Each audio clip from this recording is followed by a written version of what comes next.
Shalom Aleichem, my dear brothers and sisters. In this week's parasha, we see how Hashem has tested Abraham. This was his 10th test, the last one and the most severe one. And if you notice throughout the Torah that Abraham had a special quality, a superior quality compared to anybody else, and that quality was the quality of chesed, kindness. Abraham had a quality of kindness. We see that when he saw the three strangers from the distance, he ran up to them, trying to invite them. In fact, the Midrash says that Abraham's tent had 4 entrances, one on each side, 4 entrances. And the reason for that is that so that when the guests come, that they don't have to go around the house to enter, so that they would be able to enter from any side of the tent into his home.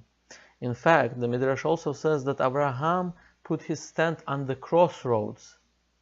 Why? Because he wanted, where there's a lot of traffic, where people would be able to stop by. And he would offer people to stop by, eat and drink, and he would explain to them about God. And he would, after they eat, he would ask them to bless God for the food that they have ate. And we see that Abraham had a quality of chesed. And then we see, during this last test, that Hashem has ordered him to do something completely opposite of his main quality. Hashem told him to bring his son Ishaq on the altar and to sacrifice him to Hashem.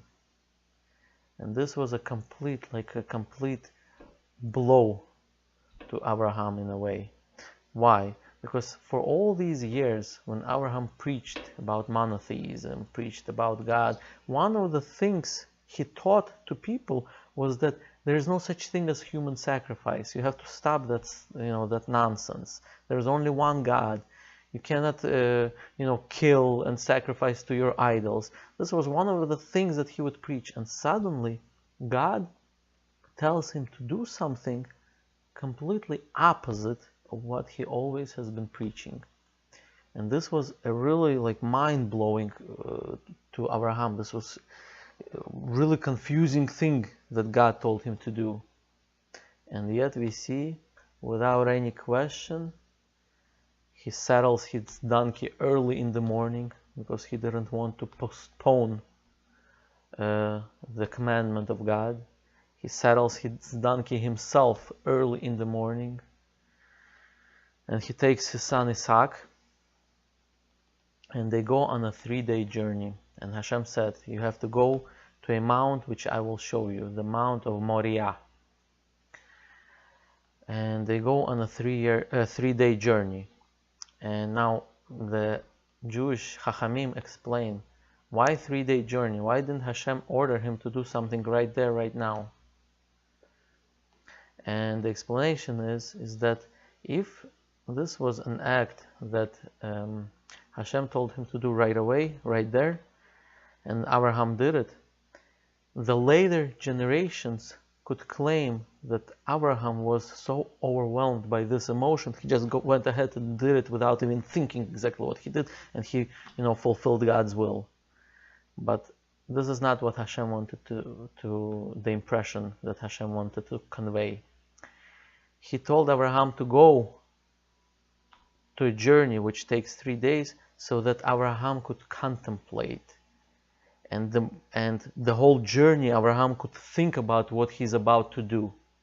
This is a bigger and more harsher test in a way. This is not something he just did it emotional and just get it over with. This is something that he has to do and keep thinking about it for 3 days, so that no one in the later generations will be able to claim he acted emotionally in this test. He did not act emotionally. In this test, he was totally aware of what he was about to do, and he had full knowledge, and he had full logic that God told him to do it, and he understood that he has to observe God's commandment, and he went ahead and went on the 3-day journey to bring his son as a sacrifice. And contrary to what many people think, Yitzhak at that time was not a little boy. He was 37 years old. The Jewish sources say he was 37 years old. At first he didn't know what's going on, but when they got to the mountain, and Yitzhak asked his father Abraham, he says, I see the fire, I see the wood, but where's the lamb for the sacrifice? And Abraham says to his son, Hashem will provide lamb.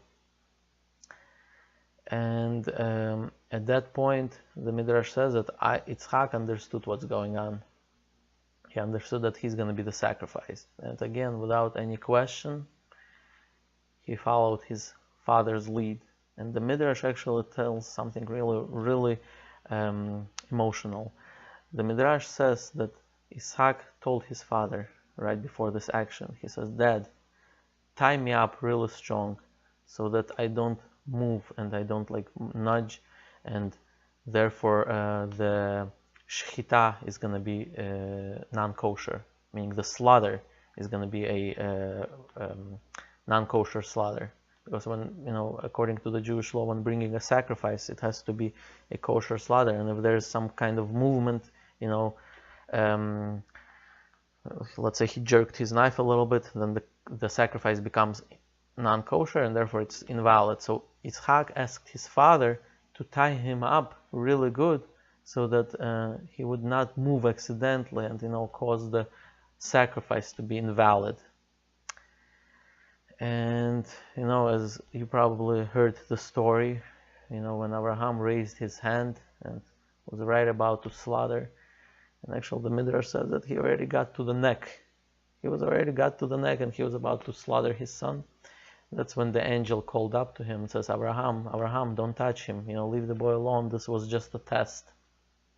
And at this time, the angel promised Abraham that because he did such an act, that Hashem will bless him with many descendants, and that the whole earth will be blessed by his descendants. As the Torah says, ויקרא מלאך אדוני אל אברהם שנית מן השמיים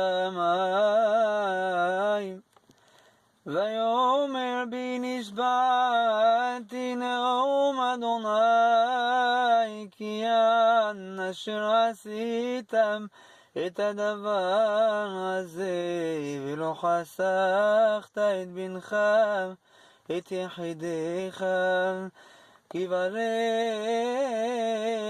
ברכך והרבה זרעך כי כוכבי השמיים וכחול אשר על שפת הים וירש זרעך את שער אויבם ויתברכו בזרעך כל גויי הארץ עקב אשר שמעת בקולי וישוב אברהם אל נערה ויקומו וילכו יחדיו אל באר שבע וישב אברהם בבאר שבע. And at that time, it says that a ram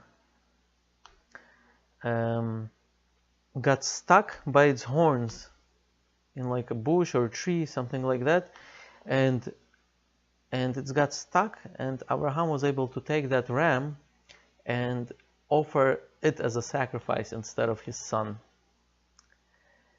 And for all these years, I was wondering, like, how can a ram with its horns get stuck in a bush? I mean, I can understand if it's a fence, like, those modern wire fence, and maybe somehow we can say, but how can a ram get stuck in a bush? But one of the benefits of, I think, today's world is that many of the things that we, in the ancient times, let's say 100 years ago, a person would never be able to see this because a person lives in his community and he sees only the things around him. But nowadays, one of the benefits is that we can see certain things that we would never see back then because we have YouTube. On YouTube, there's all kinds of footage which you would never believe that something like that can happen.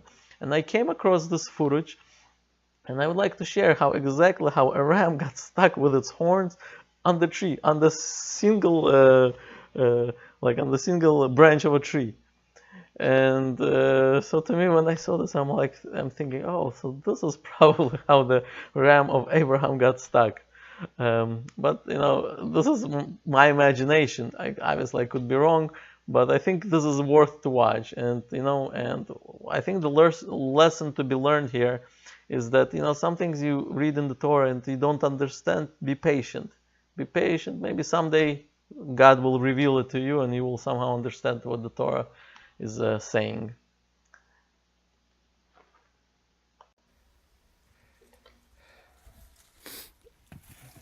It's completely stuck.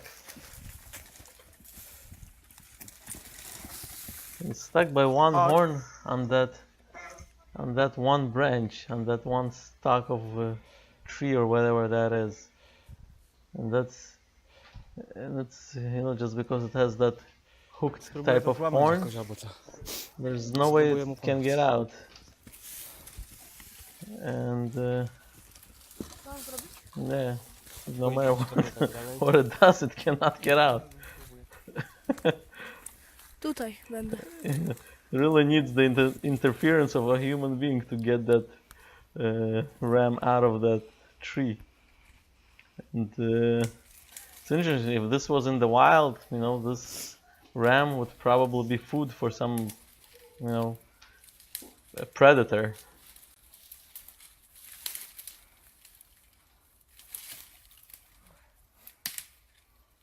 But they're also dangerous. I assume that they can attack A lepiej róg mu if he doesn't do it right. pomóc? And I think I imagine that this is probably similar to the way the ram of Abraham got stuck in a tree. And Uważaj na niego. once I think it's gonna take a little bit. O, prawie. Jak on się tu And I zaczepił? think he's almost there. He's because I assume the man is also afraid of this ram. It can probably hit really hard. Powoli. Almost there, just a little bit, and Yes! oh, there you go. Yes, saved the ram. In the times of Abraham, this probably would have been the sacrifice. Thank you for watching.